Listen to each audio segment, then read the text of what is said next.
G'day folks, how you all doing? So today it's another Recent Spins video, Recent Spins number 2 or volume 2 I suspect. These are the albums I've been listening to over the previous 3 or 4 weeks or whatever it happens to be. I usually do it when I've got at least 20 albums. Some are compact discs, they get played in the car. Some are vinyl, they get played in the house. And as my name is Mr. Hats, I'm always wearing a silly hat. Well, not always, but occasionally I'm wearing a silly hat. Today it's a traditional Aussie cork hat to keep them bloody flies away. But anyway, there's no flies in the middle of winter here, so and no flies in the house anyway. But I'm still wearing my little cork hat. This one's getting a bit annoying, flapping around my face like this. But let's have a look at what I've been listening to lately, shall we? Compact discs first. Ricky Nelson singles album. Fabulous performer, Ricky Nelson. Had a huge string of hits in the 1950s. Part of his own name and the Nelson family name. We've got the Ting Tings here. Sounds from Nowheresville. They're a duo. They got a bit of a, I guess, a White Stripes vibe happening on a few of these tracks. But then again, it is a duo. Male-female duo. I don't know if they're related or not, but there's definitely a bit of a White Stripes thing happening there, but alt pop I guess you'd call them. I believe these are a UK band, The Cult. This album was Hidden City. I think this was 2018, somewhere like that, I think. Didn't really like this album when I played it this time. I obviously liked it because I bought it, but love the album cover still, just don't like what is contained within. Played a bit of Kiss as well, Destroyer. I guess their signature album of sorts. This one's got Detroit Rock City, Shout It Out Loud, and obviously the big Peter Criss penned hit Beth. Yeah, I was actually really surprisingly impressed with this album. Considering I hadn't heard it for a while and I sort of wasn't keen on it last time I heard it. Greatest hit so far, Public Image Limited. Yeah, another half decent album. Prefer their studio albums over that. Don't know how to pronounce this. Freddie Mercury and Montserrat Caballé, I think it is. It's the Barcelona album with the big hit Barcelona on it. Solid album there from the pair of those two. Let It Bleed, Rolling Stones. I can honestly say there's only one song I actually liked on this album when I listened to it. Just one song. And that is obviously You Can't Always Get What You Want. The rest of it I don't really care for. Linda Ronstadt, Winter Light. This was a 1980s album, late 80s, I know, 1993. Solid album, sort of folky, bit country-ish, definitely Americana. Great late career album from Linda. Obviously the great Neil Young, After the Gold Rush, great album. There's a few songs I actually wasn't overly keen on this time round, which is surprising. Don't know why. I know Lynn wasn't very happy with this album. She doesn't like his nasally, whiny little voice. But yeah, I think it's still a fabulous album. The latest one I've listened to was in the car this morning. Brilliant George Ezra with his debut album Wanted on Voyage. I have all 3 of his albums on compact disc. Love every one of them. Love his booming baritone voice. This is one that Lynn actually got for me a couple of weeks ago on eBay. Everyone knows I love My Morning Jacket and their sounds. Well, this is sort of a compilation album called Sweat Bees. It's a compilation of 2 of their EPs from around 2001, 2002. What's it from? My Morning Jacket, Songs Aura, is it? Or Aria? And Chocolate and Ice EP. Put together. To be honest with you, I really wasn't overly impressed with this one, even though I'm a big fan of their albums. Just didn't do anything for me. Another album, like the Let It Bleed album. Most people seem to like that. I don't like it. I've got to say, I don't like this album neither. Never mind by Nirvana. The only reason I pulled this out was because we were watching a documentary. Excuse me, I'll need Netflix or YouTube or something about Kurt Cobain. So I pulled this one out to listen to it. Didn't make no difference. Just think, I don't get the whole grunge thing. I do like early Pearl Jam. I do like early Soundgarden. The only thing I really like of these guys is the unplugged set. But there's a couple of decent songs on here. Not worth writing home about. Now we're going to get on to the albums I listened to. Lou Reed, New York. This was 1987, I believe, or 88, 89. To be honest, this is the only album of Lou Reed I actually enjoy. I've got probably 8 or 9 of his albums on compact disc, including Transformer, Berlin is it, and several others from 1970s, plus a couple of VU albums. And yeah, this is the only thing I like. I don't get it. This is the only album of his I like, and I love it. Fabulous. Most of the albums I pick are random selections. I just don't deliberately go in there, but occasionally I do deliberately pick an album. Like I picked the Nirvana one deliberately because of a documentary I've been watching. I did want to listen to Paul Weller this last 2 or 3 weeks, and I randomly picked out Saturn's Pattern. When was this? 2015. He's definitely heading south, in my opinion, especially since As Is Now. And there's very little I like on his albums. Yeah, there's, I don't know, very average album. Yeah, I can't even name any highlights off this album, which is really sad. He's actually got an album coming out end of July, beginning of August. I think it's called Finding El Dorado or El Dorado or something. And it's a covers album of a lot of obscure tracks, only 1 or 2 I've heard of, and I haven't even pre-ordered it, which is so unlike me with Paul Weller. I haven't even pre-ordered the compact disc, so it just proves that I'm actually going off Paul Weller's career at the moment, especially over the last 14-15 years.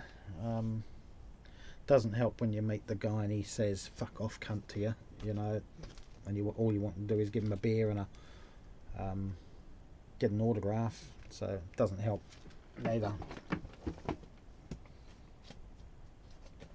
Debut album from Australian grunge trio Silverchair. I know Ben Rankins isn't a fan of Silverchair. That's fine, a lot of people aren't.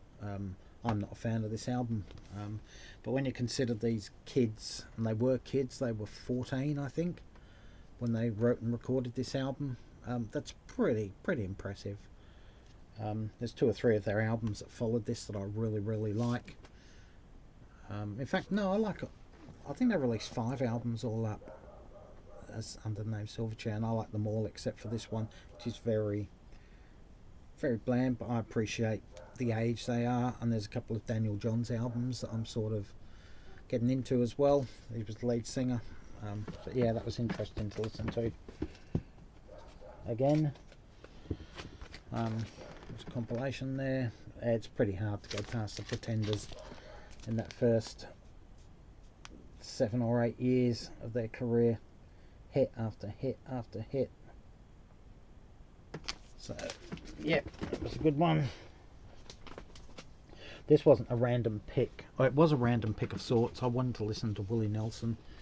This was the album that I actually picked, and by chance it happens to probably be my favourite Willie Nelson album of all time.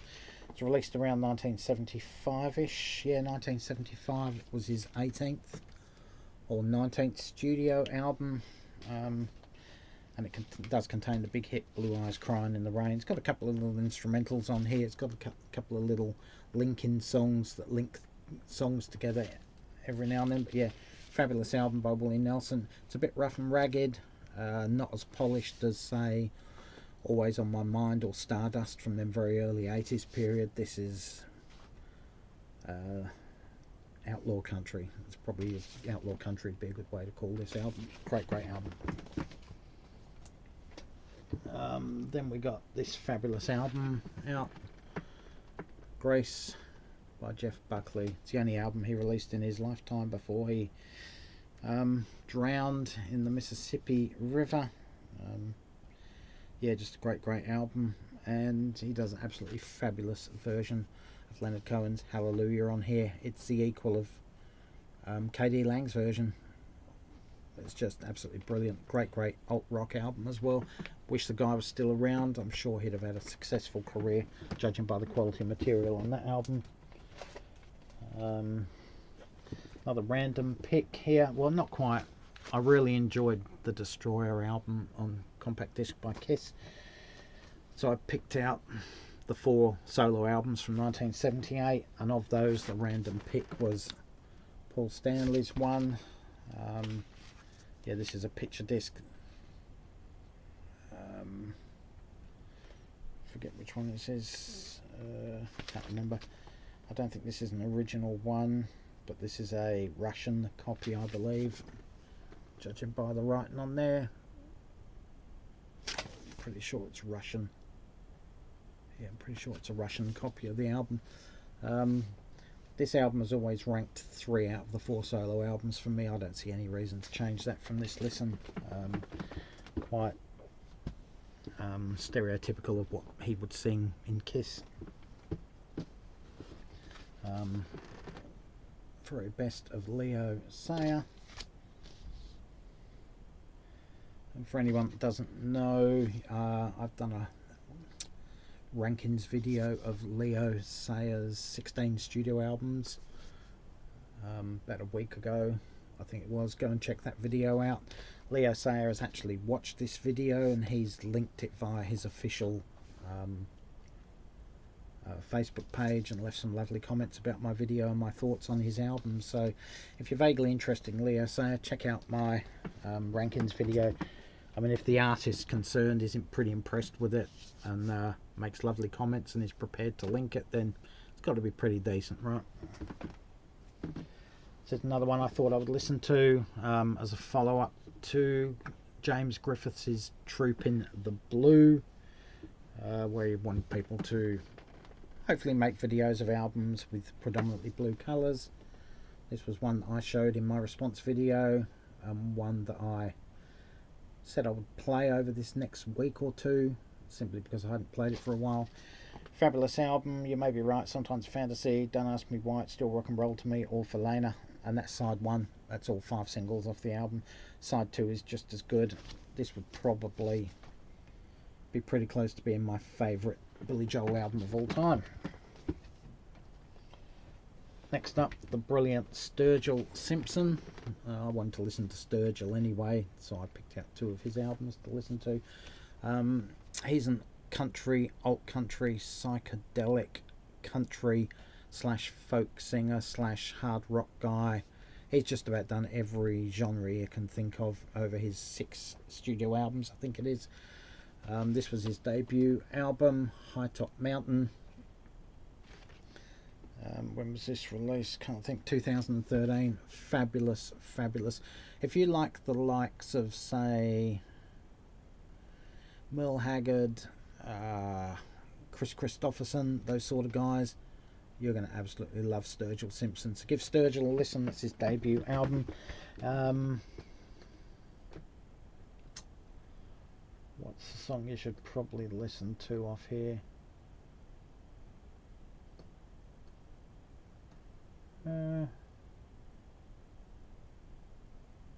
You Can Have the Crown is probably a song you'd probably want to Google if you want to get the vibe of this album. So that's his debut album. I also liked that one so much, I decided to what year was that? 2013. I also decided to play the follow-up album, Meta Modern Sounds in Country Music. That pays homage to Ray Charles, who released an album in the 1960s called Modern Sounds in Country and Western Music, so he's paying homage to that. Really, this one's more psychedelic country, I guess you call it. It just, yeah, there's just bits of tinge on psychedelia. Probably his signature tune is on this album, if you want to give it a listen, Turtles All the Way Down. But yeah, another fabulous album by the brilliant Sturgill Simpson.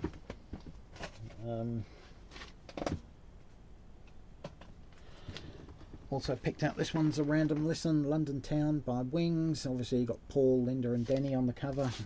Fabulous album. This would be pretty close to being my favourite Wings album, and one of my favourite McCartney solo albums of all time. This one contains the mega hit With a Little Luck, which sold several million copies worldwide. But yeah, just a fabulous album. It's pretty close to being what you'd call their folk album, for want of a better phrase. There's a lot of acoustic, semi-acoustic tracks on this one, very melodic. Yeah, just a great album. And my favourite Paul McCartney song of all, solo McCartney song of all time, is on this album, with the I guess experimental Morse Moose and the Grey Goose. Finally, to finish it off, I randomly picked a Police album, Ghost in the Machine. This one contains the Spirits in the Material World, Every Little Thing She Does Is Magic, and Invisible Sun, all of which were hits. Yeah, a really good album. It's very dense sounding. If you haven't heard it before, it's a very dense, compressed, dark sounding album, as is most of the lyrical content on the album as well. It's probably out of the 5 Police albums, this one would probably rank 4th, I would say. It would come in around 7.5, 7.8 out of 10. As I guess anything over 8 or just around 8 would be an album that I love. This one comes in just under that, and that's pretty good for an album that ranks 4th in a artist's catalogue. And then I enjoyed that one so much. There's no bad songs on that album, by the way. I thought, oh, let's play another one, so I randomly picked out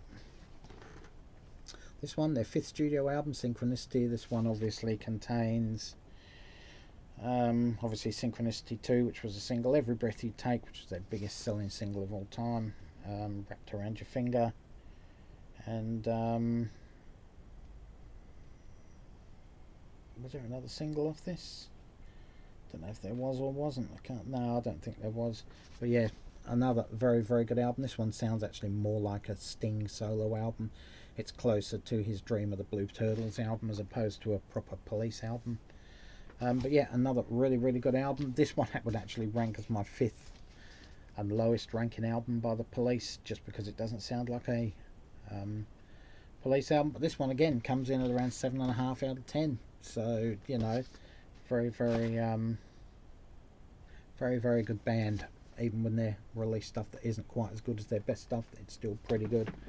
Anyway, guys, that's what I've been listening to lately. Leave your comments in the comments section below, and let me know what you think of any of these albums, especially some of my controversial comments, I guess, like about Let It Bleed, which I don't like, Nirvana's Nevermind, which I don't like, etc.